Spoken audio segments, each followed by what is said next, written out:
25 years ago, Peter Jackson released The Lord of the Rings, The Fellowship of the Ring. Even to this day, the cultural impact of the greatest film trilogy of all time is still felt, heavily inspiring countless films both in and outside the fantasy genre. And since then, Jackson has gave us the extended editions of the films that feature even more scenes that were cut from the theatrical release, with many fans arguing they are superior to the ones that were released in the cinema. Then of course we have the many hours of the behind the scenes that gave fans an insight into the filming process.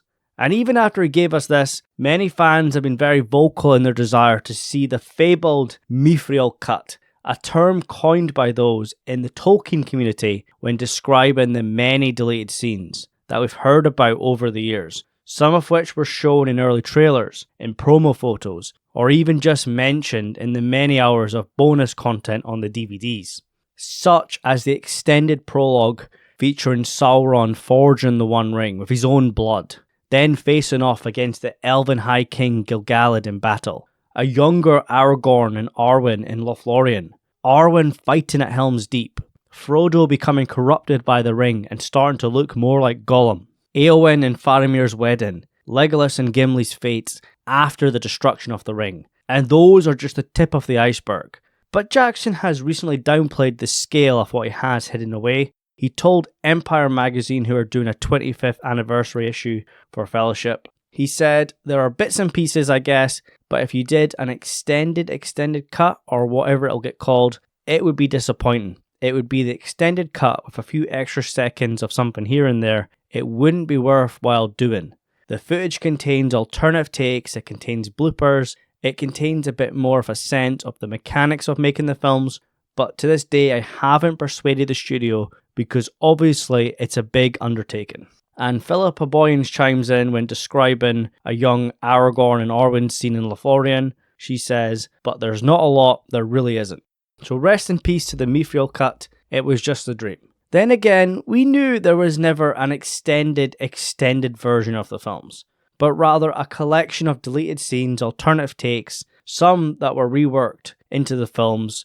For instance, there's an earlier design for the Witch King of Angmar when he fights Éowyn with a different helmet that is more like Sauron, but they changed it up for the final design. And then you have scenes like Aragorn facing Sauron at the Black Gate instead of a troll. Guys, some of these scenes were cut simply because they didn't work. They contradicted what was shown in the movie, or simply weren't good, or perhaps they ran out of money or time constraints. Some of these scenes were only ideas, some of them made it as far as being storyboarded, and some exist only as raw footage with no special effects and full of errors. Take Arwen at Helm's Deep for example. A lot of that was reshot, but there are some shots that were reworked to remove Arwen. But even then, you can still see glimpses of her in the final cut. And to be honest guys, as much as we'd love to see Arwen fighting beside our beloved at Helm's Deep, if you think about it, we should be glad that that idea was scrapped. And just like what Jackson says, it's not practical to rework the films with these deleted scenes. We don't need a 6-hour version of the movies that would destroy the structure and the pacing of the films. Instead, I'm in favour of a special release that features all these deleted scenes, or as much as they can get their hands on a bonus disc. The 25th anniversary for Fellowship would have been the perfect opportunity for this, and from what Jackson's told us in this interview, and many years ago at Comic-Con for The Hobbit, it's clear he is keen to release his documentary that goes even further behind the scenes, into the trilogy. And that can include many of the unseen footage, or some of the shots that were seen only in trailers many years ago. But for some insane reason, Warner Brothers haven't given Jackson the go-ahead to print money, and they've missed out on the 25th anniversary for Fellowship. They are releasing the films again in the cinema, the extended versions, and they are doing insanely well, but there's no time, even if they tried to make it in December, there's no time to make the 25th anniversary for Fellowship. So the next best option would be in 2028 for the 25th anniversary for Return of the King.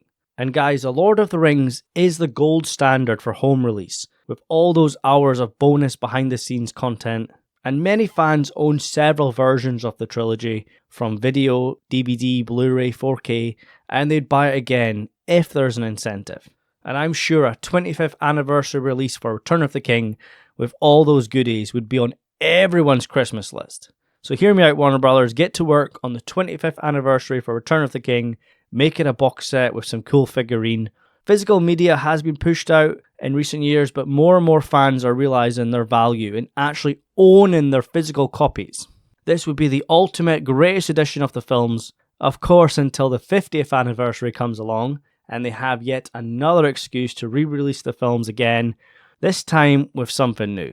But going back to the here and now, with The Hunt for Gollum coming next year, and with many of the old team getting back together, this is the perfect time to get to work and make it happen.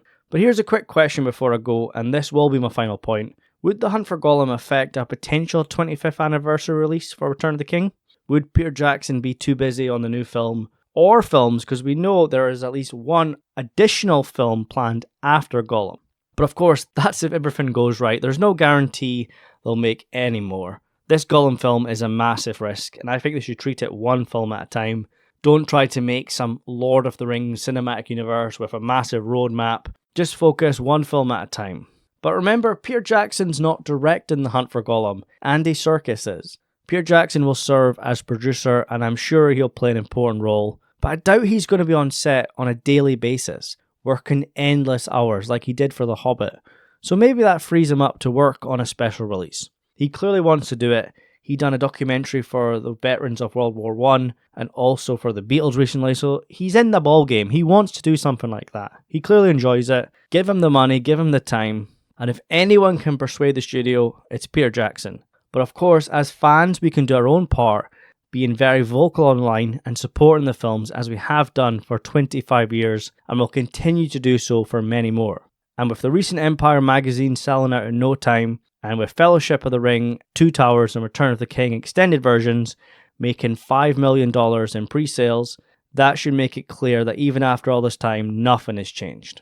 Let me know your thoughts. Should they release a 25th anniversary for Return of the King with all the deleted scenes and other bonus features? Would you buy it? Of course you would. Anyways guys, thanks for watching, take care, and I'll see you soon.